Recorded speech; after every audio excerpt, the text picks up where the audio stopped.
Hello everybody and welcome to my guide for Tortos in 10-man normal, Throne of the Thunder King. Okay, so to start off with, what you'll want to do is you'll want to have one tank pick up the boss, obviously. And Paladins are really good for this fight because as you can see the snapping bite that's going off every couple of seconds. It hits you for a large amount of damage. In fact, it actually hits you for 520,000 physical damage. So for me, as a prop Paladin, I can just use Shield of the Righteous. And it basically just halves the damage that I take from that with my 50% damage reduction. So you want to watch this cast all the time and make sure that you have your blood shields, your as I said, Shield of the Righteous, your shield barriers, like all that sort of thing that you have up for every single one, so to make sure that your healers aren't struggling too much.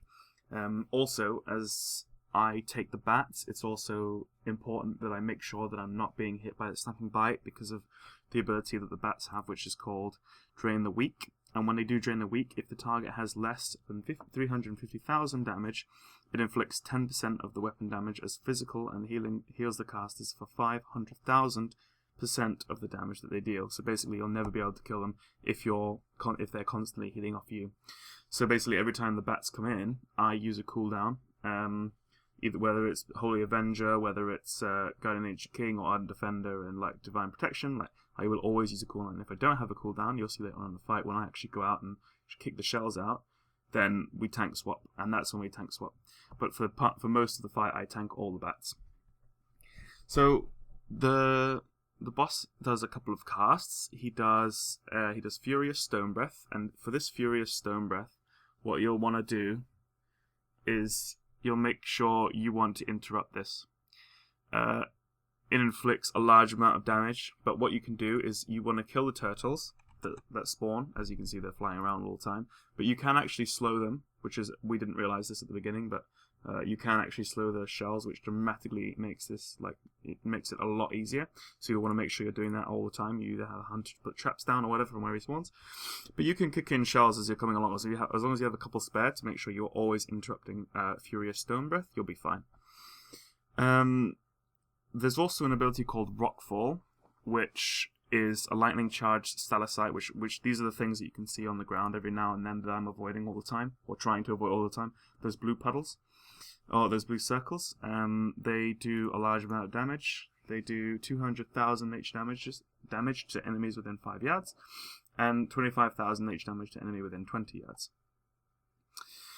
The last ability that Tortos has is called Quake Stomp. This is when you'll be wanting to pop all your cooldowns, your Healing Tides, your Devotion Aura, all that sort of thing, so your raid cooldowns. This is when he performs a massive stomp that inflicts physical damage to all enemies equal to 100% of the maximum health and increases the frequency of rockfalls for 9 seconds. And basically you want to make sure that you're using raid cooldowns for this, your personal cooldowns, like that sort of thing, health stones, all that sort of thing. As you can see towards the end of the fight, this does sort of get a bit messy. But yeah, that's basically the simple tactics. This boss is quite simple. It's just execution. Once you get the execution down, it'll be pretty easy. We took when we did it the first week, we took a lot of wipes to get it down, but because we didn't realize you could actually slow, we didn't read anywhere that you could actually slow the tortoise shells that spawn. But as you can see now, they're being slowed and they move a lot slower, and it makes the fight a lot easier once we worked out that you can actually slow them. So do make sure to slow the turtles as much as you possibly can. And you can even get an extra achievement if you kick in 5 turtles throughout the fight. And obviously the turtles also increase the damage. The turtles also increase the damage that the boss takes by, I think it's 25%.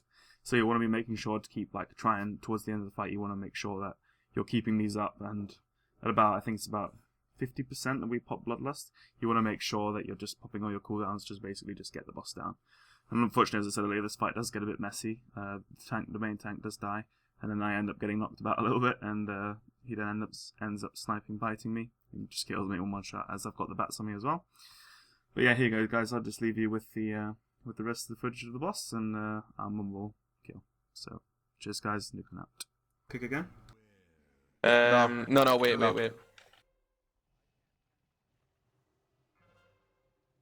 Right, Now. kick now. I got it. Right, you should go down now. Yeah, the bats. Just get him down, Get the bats, get the bats. What the hell? Just got one shot, lol. Get in, down, come on. Nick the bus, guys. Nick the bus. Natural. Dart dodge. I got raped by the bat. What did he drop? Lol, I got cape off that roll as well. That Lol, bow. that bow. Again. Thunderforge. Thunderforge leather.